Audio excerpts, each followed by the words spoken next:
새날을 창조하시고 또 새날을 만들어 가시는 하나님, 오늘도 주님 앞에 하루를 살아갈 수 있도록 허락하여 주심에 진심으로 감사를 드립니다.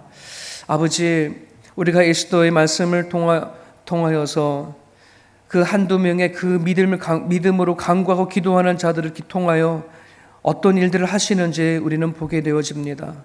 한 나라가 그 위기에서 건져짐을 받는 것을 우리는 보게 되어집니다. 이처럼 하나님은 기도하는 자들 통하여 일하시는 것을 바라보게 되어집니다. 하루하루가 그냥 흘러가는 시간 속에 던져버리지 아니하도록 도와주옵시고, 하나님, 각자 살아가는 삶의 자리와 또 하나님이 세우신 교회 안에 기도하는 영들을 하나님 불러주시고 세워주셔서 마지막 이 시대에 하나님 주의 그리스도의 마음으로 이 세상을 품고 기도할 수 있는 우리 모두가 되게 하여 주옵소서.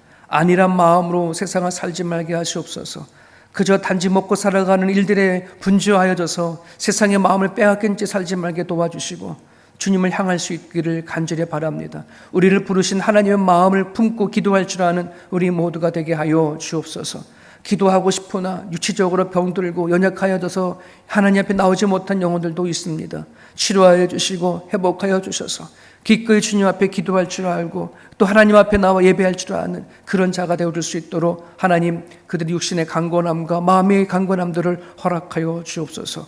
오늘 주께 나와 기도하는 자들을 통하여 선하신 일들을 드러내 주시기를 원하며 예수님의 이름으로 기도합니다. 아멘. 에스더 9장입니다.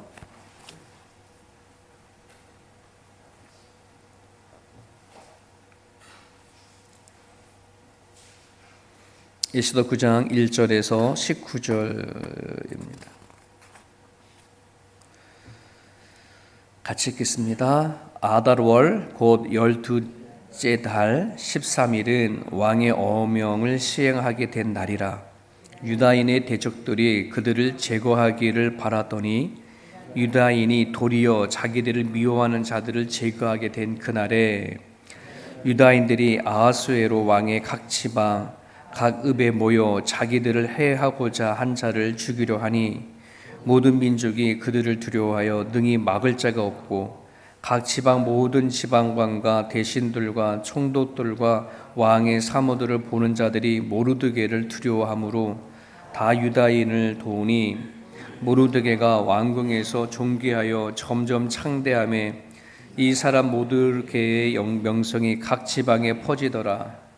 유다인이 칼로 그 모든 대적들을 쳐서 도륙하고 진멸하고 자기를 미워하는 자에게 마음대로 행하고 유다인이 또 수산에서 500명을 죽이고 진멸하고 또 바산다와 달본과 아스바다와 보라다와 아달리아와 아리다다와 바나스바다와 아리세와 아리데와 외사다 곧 함무다다의 손자요 유다인의 대적 하만의 12 아들을 죽였으나 그들의 제사는 손에 대지 아니하였더라.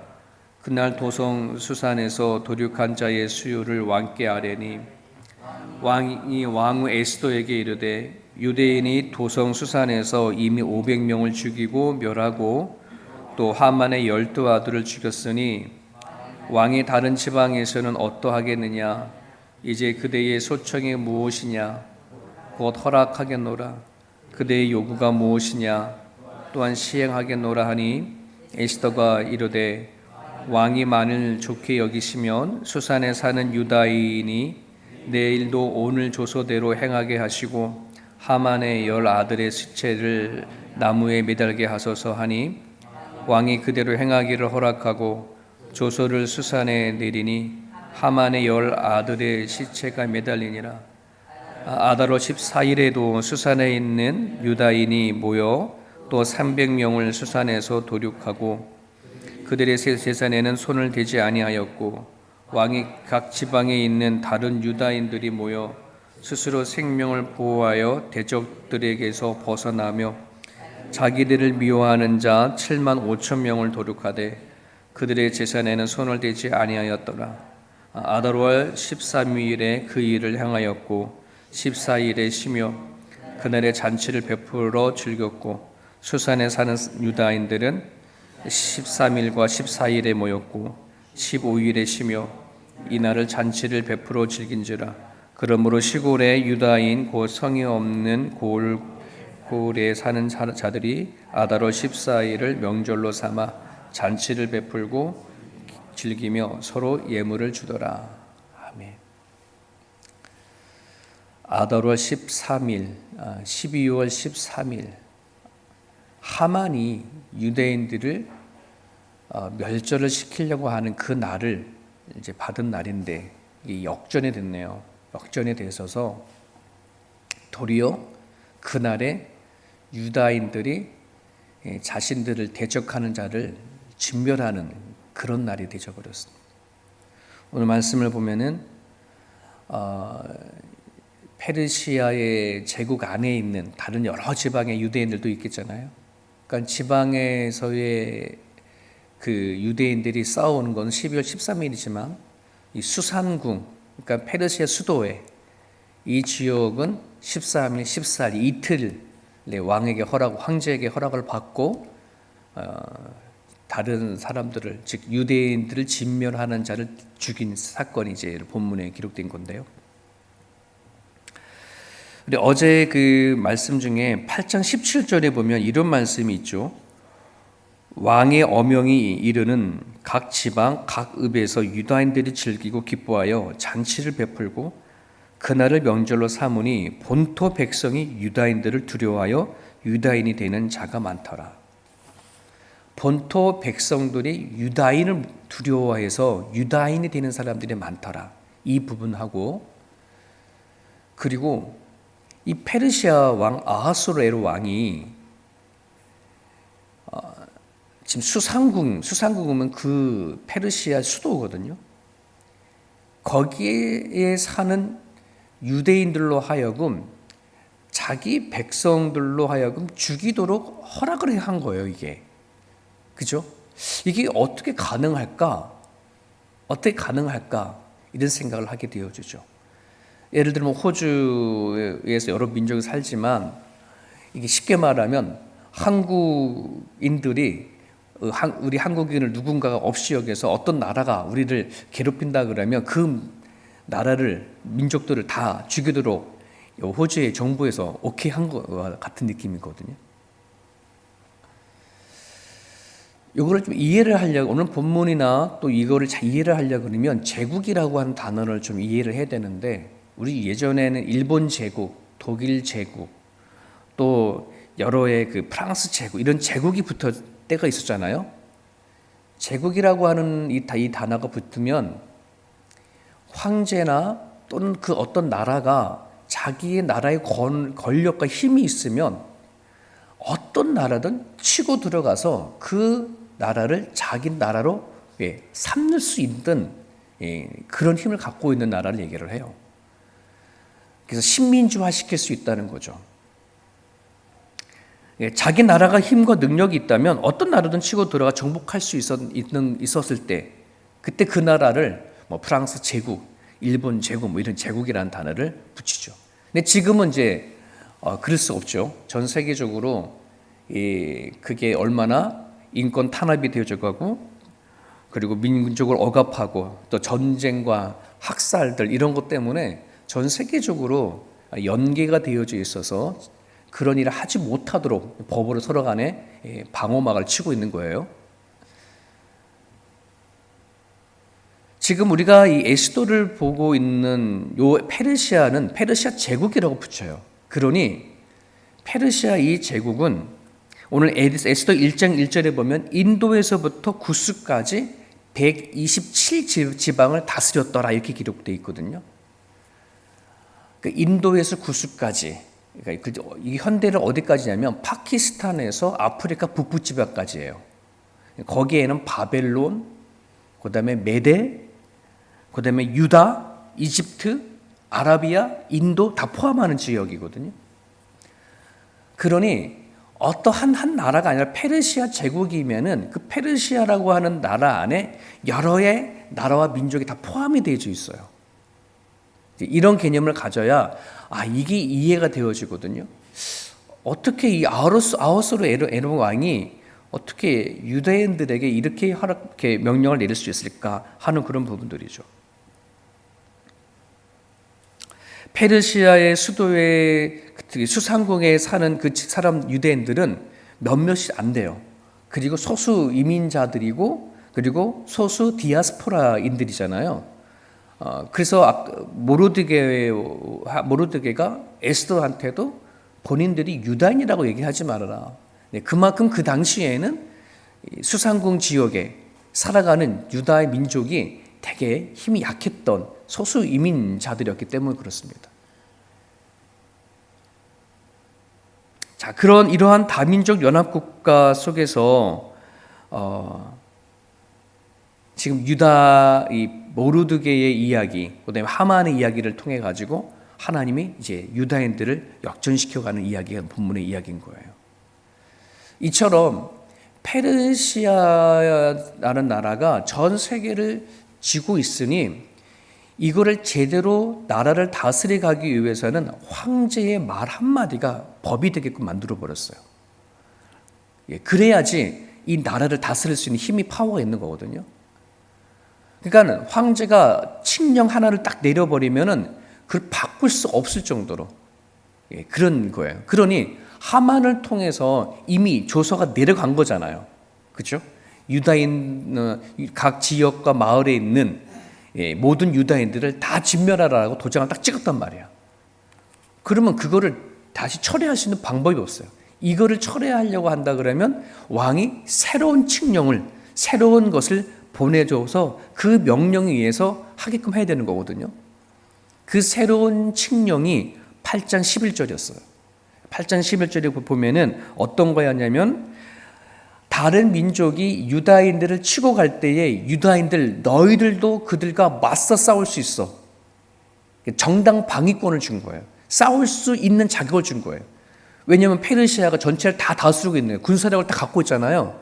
그러니 이 유다인 민족을 진멸하라 했을 때에는 유다인들에게는 싸울 수 있는 자격이 주어지지가 않아요. 자기 방어를 할 수 없는 거지. 근데 아하수에로 왕이 새로운 칙령을 보내게 된 거예요. 이제 하만을 죽이고 모르드게가 제2인자가 되어져서 어떤 새로운 칙령을 내보낸 게 바로 그런 거예요. 그러니까 유다인들은 칼을 들을 수 있게 된 거예요. 싸울 수 있게 되어지는 거예요. 이것이 바로 하나님이 하신 일이죠. 하나님을 지존자로 삼는 정말 몇몇 안 되는 모르드게와 에스더의 이 두 사람의 그 기도와 하나님을 찾는 그 간절함을 통해서 유다의 모든 민족을 구원시키고 살리는 그 일을 하나님이 하신다는 거예요. 와, 이런 말씀을 보면은 기도하는 한둘의 사람이 얼마나 파워가 있는가 이걸 알 수 있어요. 만약 모르드게와 에스더가 정말 그 자리에서 하나님을 향하여 기도하지 않았다면, 민족을 향해서 하게끔 하지 않았다 그러면 완전 유다인은 멸절되어지는 거죠.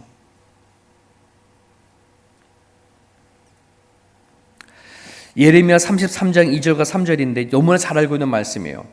이를 행하시는 여호와, 그것을 만들며 성취하시는 여호와, 그의 이름을 여호와라 하는 이가 이와 같이 이르시되 너는 내게 부르짖으라. 내가 내게 응답하겠고 너가 알지 못하는 크고 은밀한 일을 내게 보이리라. 일을 행하시고 일을 만드시고 일을 성취하신 하나님. 그럼 그 일을 만들고 성취하고 하게 하시는 건 누구를 통해서 한다? 부르짖는 자를 통해서. 우리 이런 믿음을 가지셔야 되거든요. 오늘날 얼마나 많은 사람들이 기도가 필요한 줄 몰라요. 반드시 하나님을 붙잡고 기도해야 되어지는데, 하나님이 간절히 그 가정에 역사를 해야 되는데, 근데 우리가 하나님 앞에 진심으로 부르짖는 그 기도가 점점 사라져가고 있어요. 이게 영적 싸움이라고 저는 생각이 되어져요. 반드시 이거 사단은 너무나 잘 알거든. 우리가 하나님이라고 부르는 그 순간에 사단은요, 공격해 오는 거예요. 대적해 오는 거예요. 우리가 하나님을 찾지 아니하면 마귀도 좀 쉬어요. 하지만 하나님을 부르는 순간에 그들은요 달려오는 거예요.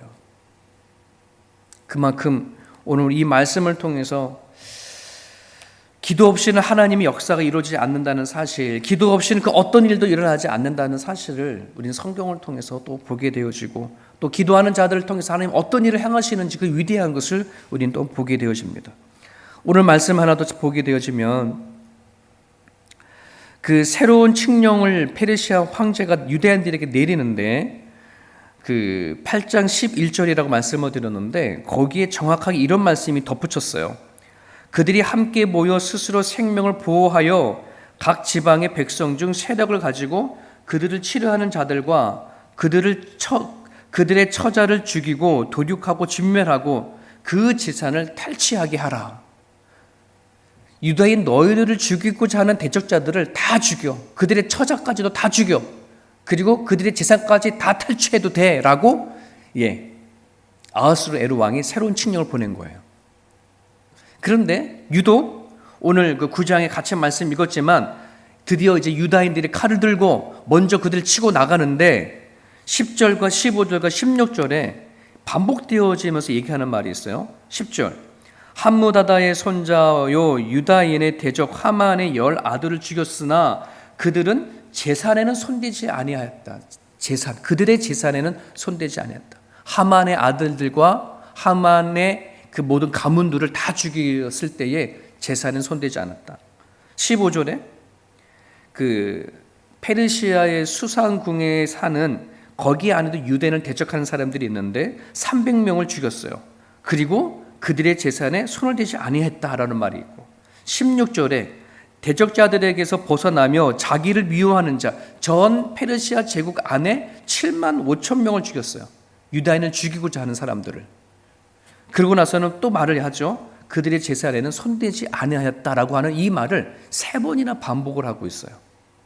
그러니까 이거는 의도적으로 뭔가 전달하려고 하는 것이 있다라고 한다는 건데요. 두 가지가 있어요. 하나는 뭐냐면 지금 유다인들의 이 전쟁은 보복 전쟁이 아니라는 거예요. 약탈을 하고자 하는 전쟁이 아니라 정당방위. 우리가 먼저 싸움을 걸어온 게 아니라 하만이라고 하는 이 존재가 유다인을 먼저 죽이려고 했던 것에 대해서 이 페르시아 왕이 힘을 줘서 우리가 이걸 방어하는 거다. 그러니까 공격이 아니라 정당방위다라고 하는 그것을 이야기하고 있습니다. 즉 유대인들이 가지고 있는 욕심이나 자기들의 이익을 위한 전쟁이 아니라고 한다는 것을 밝히고 있는 거예요. 또 하나는 이 전쟁은 하나님께 영광을 돌리기 위한 신앙적인 결단이라는 것을 우리는 보게 되어져요. 유다인이라면 꼭 알고 있는 두 가지 사건이 있어요. 하나는 아간이라는 사건 이야기. 이스라엘 백성들이 가나안을 정복할 때에 여리고를 친 다음에 작은 아이성을 치러 가려고 하는데 그때에 아간이라고 하는 자가 전쟁의 전리품을 숨겨가지고 아이성을 이기지 못했던 때가 있었잖아요. 이 전쟁은 하나님이 하게 하시고 하나님의 섭리가 있는 전쟁이라는 것을 유다인들은 다 알았어. 모르드게와 에스더를 통해서 하나님이 어떻게 지금 이 상황을 역전시켰는지 그들은 알고 있거든요. 그러니 이 거룩한 이 전쟁에 자신의 이 욕심을 가지고 재산을 손을 대는 것은 이거는 정말 하나님 앞에 벌받을 짓이야. 이 전쟁을 하나님이 하게 하신 전쟁이야. 우리가 뭐 물질 때문에 싸우는 게 아니거든. 이제 그런 게 담겨져 있거든요. 그러니까 아간의 이 이야기를 너무나 잘 알고 있었고 사울 왕이 왜 하나님 앞에 버림받았는지도 너무나 잘 알고 있거든요. 하만의 조상에 되는 그 나라가 되는 아멜렉이라고 하는 그 나라와 싸울 때에 사울 왕이 아멜렉 전쟁에서 하나님이 전리품을 자기 거를 자기 거가 만들어 버렸어. 그때부터 사울 왕은 하나님 앞에 버림을 받았거든요. 그러니 유다인들이 이 전쟁이 어떤 전쟁인지를 잘 알고 자신들의 이익을 챙기기 위한 그 재산을 손을 대지 아니했다라고 한다는 것을 의도적으로 밝히는다는 것이에요. 우린 이런 메시지를 통해서 하나님이 우리를 통해서 일하셨고 또 이미 이 세상을 이기신 예수 그리스도를 우리가 믿고 살아가는 거 아니겠습니까? 그래서 요한복음 16장 33절에 이것을 너희에게 이루는 것은, 내가 너희에게 기록한 것은 너희로 내 안에 있는 평안을 주려 하는 것이다. 세상에서는 너희가 환난을 당하나 담대하라. 세상을 이기었노라. 예수님께서 우리에게 주신 말씀이잖아요. 우리 안에 예수님은 세상을 이기신 분이에요. 내가 믿는 하나님은 세상을 이미 이기신 하나님이죠. 그러기에 우리가 그 하나님을 믿고 살아간다고 한다면 내가 이 세상을 어떻게 대해야 하는 태도와 자세는 분명히 달라져야 한다는 것이에요. 하루하루를 살아가는 일상성 안에서 과연 내 배와 내 이익만 챙기고 살아갈 것인가? 네. 하나님이 나에게 주신 승리가 무엇인가? 예수를 통해서 주시고자 하시는 평안이 무엇이고 은혜가 무엇인지 이걸 정확하게 안다 그러면 내가 예수를 믿는 사람으로 하루하루를 어떤 태도로 살아가야 할 것인지를 우리는 분명히 알아야 한다는 것이에요.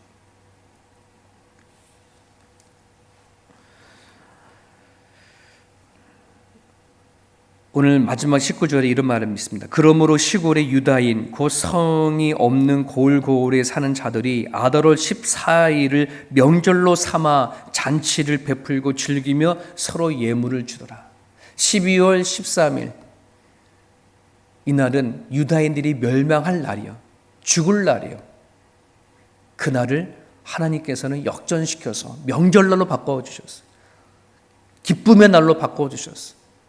이게 하나님이 우리에게 하시고자 하시는 일들이거든. 오늘 우리가 당하고 있는 또 가지고 있는 처지가 다 있거든요. 근데 이 부분을 하나님 앞에 가지고 나가셔 역전시켜줘서 우리의 슬픔을 기쁨으로, 우리들의 절망을 다시 소망으로 바꿔주시는 분이 우리 주 예수 그리스도입니다. 그 하나님이 우리 가운데 계시고 그 하나님을 붙잡을 때에 오늘 우리가 살아가는 삶의 현장 속에서 눈물을 흘릴 수밖에 없는 상황을 하나님께서 웃을 수 있도록 만들어주신다는 걸 믿고 기도할 줄 아는 저와 여러분의 모습이 됐으면 좋겠습니다. 오늘 주신 말씀을 붙잡으셔서 우리는 세상의 승리자입니다. 승리자로서 오늘 우리가 일상을 어떻게 대해야 되어지는지, 또 물질을 대하는 자세, 하나님 백성답게 다루고 또 살아갈 수 있도록 그렇게 기도해 주셨으면 좋겠습니다.